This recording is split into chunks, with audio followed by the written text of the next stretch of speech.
କୋଣାର୍କ ସୂର୍ଯ୍ୟ ମନ୍ଦିରର ଚୁମ୍ବକର ରହସ୍ୟ। ସୂର୍ଯ୍ୟଦେବ ଜଣେ ଏମିତି ଦେବତା ଯାହାଙ୍କ ପ୍ରତିଦିନର ଆଗମନକୁ ଗୋଟିଏ ଦେବତାଙ୍କର ସାକ୍ଷାତ ଦର୍ଶନ ମନାଯାଏ।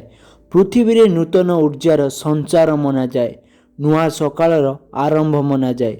ସେହି ସୂର୍ଯ୍ୟ ଦେବତାରେ ଆସ୍ଥା ରଖୁଥିବା ଏକ ରାଜା ଓଡ଼ିଶାରେ ଏମିତି ଏକ ଭବ୍ୟ ସୂର୍ଯ୍ୟ ମନ୍ଦିର ନିର୍ମାଣ କରିଦେଇଥିଲେ ଯାହା ବିଲକୁଲ ସୂର୍ଯ୍ୟଦେବଙ୍କ କାଳ୍ପନିକ ରଥର ଆକାର ପରିକା। ଯେଉଁ ରଥକୁ ସୂର୍ଯ୍ୟଦେବଙ୍କ ସାତ ରଙ୍ଗ ଭଳି ସାତଟି ଘୋଡ଼ା ଟାଣିଥାନ୍ତି,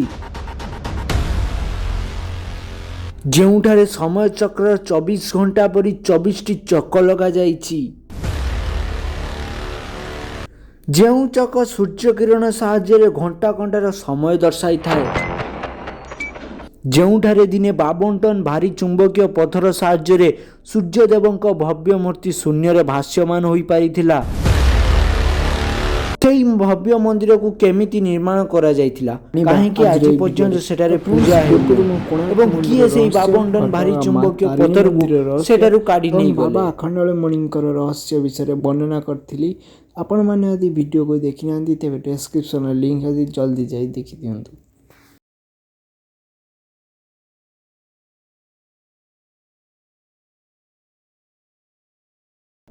ଏହି ମନ୍ଦିରଟି ଗଢ଼ି ଉଠିଥିଲା ପ୍ରାଚୀନ ନଦୀ ଓ ବଙ୍ଗୋପସାଗରର ସଙ୍ଗମ ସ୍ଥଳରେ। ସେହି ଯୁଗରେ ଏହା ଏକ ପଥାସଇ ବନ୍ଦର ଥିଲା। ଏହାର ନାମ କଣଗର। କୋଣାର୍କ ମନ୍ଦିର କଳିଙ୍ଗ ସ୍ଥାପତ୍ୟ କଳା ଶୈଳୀରେ ତୋଳାଯାଇଥିଲା। ଗର୍ଭଗୃହଯୁକ୍ତ ମୁଖ୍ୟ ମନ୍ଦିରଟି ପ୍ରାୟ 229 ଫୁଟ ଉଚ୍ଚ ଏବଂ ମୁଖ୍ୟଶାଳ 128 ଫୁଟ ଉଚ୍ଚ ଏବଂ ପୁରା ପରିସର 857 ଫିଟ୍ ଲମ୍ବା ଏବଂ 540 ଫୁଟ ଚଉଡ଼ା। ପିରାମିଡ଼ ଆକାରର ଏହି ମନ୍ଦିରର ଛାତ ପାଖାପାଖି 30 ମିଟର ଉଚ୍ଚ। ସ୍ଥାନୀୟ ଲୋକ ଓ ପଥପ୍ରଦର୍ଶକ କହିବା ଅନୁସାରେ କୋଣାର୍କ ମନ୍ଦିରରେ ଲାଗିଥିବା ପ୍ରତି 2ଟି ପଥର ମଧ୍ୟରେ ଗୋଟିଏ ଲେଖାଏଁ ଲୁହାର ପ୍ଲେଟ୍ ଲଗାଯାଇଛି, ଯାହା ଆଜି ବି ମଧ୍ୟ ଦେଖିବାକୁ ମିଳେ। ଦେଉଳକୁ ଲୁହାର ବିମ୍ ଦେଇ ମଜବୁତ କରାଯାଇଥିଲା। ତଦିନତି ବା ମନ୍ଦିର ଚୂଡ଼ାରେ 52 ଟନ୍ର ଏକ ବିଶାଳ ଚୁମ୍ବକ ଖଞ୍ଜାଯାଇଥିଲା।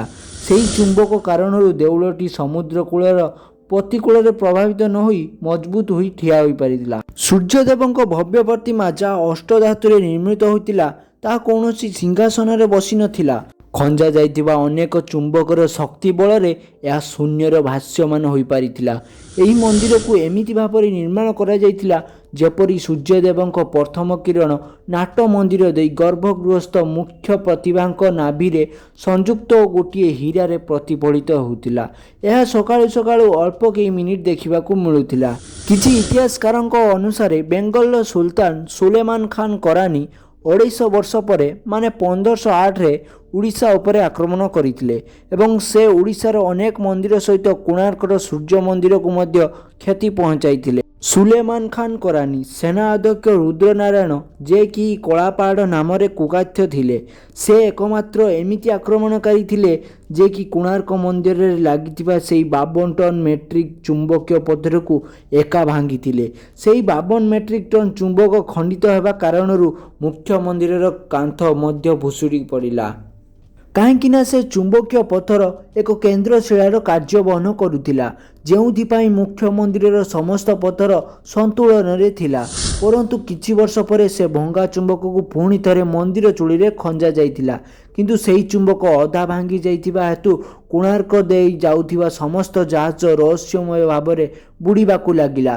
କୁହାଯାଏ କି ପର୍ତ୍ତୁଗାଲୀର ବେପାରୀ ଜାହାଜ ଏହି ମନ୍ଦିର ଦେଇ ଯାଉଥିବା ସମୟରେ ସେହି ଚୁମ୍ବକୀୟ ପଥରର ପ୍ରଭାବରୁ ଜାହାଜର ଦିଶାସୂଚକ ଯନ୍ତ୍ର ଠିକ୍ସେ କାମ କରୁନଥିଲା ଏବଂ ଜାହାଜ ଭୁଲ ଦିଗକୁ ଚାଲି ଯାଉଥିଲା ଏବଂ ସମୁଦ୍ରରେ ବୁଡ଼ି ଯାଉଥିଲା, ଯେଉଁଥିପାଇଁ ପର୍ତ୍ତୁଗାଲୀର ବେପାରୀମାନେ ଏହି ମନ୍ଦିରକୁ ବ୍ଲାକ୍ କୋବ୍ରା ବୋଲି କହୁଥିଲେ, କାରଣ ଦୂରରୁ ଦେଖିଲେ କୋଣାର୍କ ମନ୍ଦିର କଳା ଦିଶିଥାଏ। ଯେତେବେଳେ ସେ ରହସ୍ୟମୟ ଚୁମ୍ବକ ବିଷୟରେ ପର୍ତ୍ତୁଗାଲୀମାନେ ଜାଣିପାରିଲେ, ସେତେବେଳେ ସେମାନେ ସେହି ଚୁମ୍ବକକୁ ସେଠାରୁ କାଢ଼ି ନେଲେ। ସେହି ଚୁମ୍ବକୀୟ ପଥରକୁ ସେଠାରୁ ପୁଣି ଥରେ କାଢ଼ିବା ପରେ ମୁଖ୍ୟ ମନ୍ଦିର ସମ୍ପୂର୍ଣ୍ଣ ଭାଙ୍ଗି ଯାଇଥିଲା ଏବଂ ସେହି ଚୁମ୍ବକୀୟ ପଥର ପର୍ତ୍ତୁଗାଲୀର ବେପାରୀମାନେ ନିଜ ସହିତ ନେଇଯାଇଥିଲେ। ଓଡ଼ିଶାର ଇତିହାସ ଅନୁସାରେ କଳିଙ୍ଗ ମାନେ ଆଜିର ଓଡ଼ିଶା ମୁସଲିମ ଶାସନର ଅଧୀନ ହୋଇଯାଇଥିଲା, ଯେଉଁଥିପାଇଁ ପୁରୀର ପଣ୍ଡିତମାନେ ସୂର୍ଯ୍ୟଦେବଙ୍କ ଭବ୍ୟ ପ୍ରତିମାକୁ ସୁରକ୍ଷିତ ରଖିବା ପାଇଁ ପୁରୀକୁ ନେଇଯାଇଥିଲେ ଏବଂ ସେହି ମନ୍ଦିରକୁ ଲୁଟେରାମାନଙ୍କ ପାଖରୁ ସୁରକ୍ଷିତ ରଖିବା ପାଇଁ ବାଲିରେ ପୋତି ଦିଆଗଲା।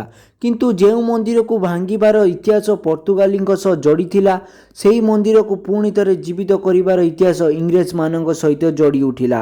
1900 ମସିହାରେ ଲର୍ଡ଼ କର୍ଜନ ଓଡ଼ିଶାକୁ ବେପାର କରିବା ଲୋଭରେ ଆସିଥିଲେ ଏବଂ କେଜାଣି କେମିତି 300 ବର୍ଷ ଧରି ବାଲିରେ ପୋତି ହୋଇଥିବା ସୂର୍ଯ୍ୟ ମନ୍ଦିରକୁ ମଧ୍ୟ ଖୋଜି ବାହାର କଲେ।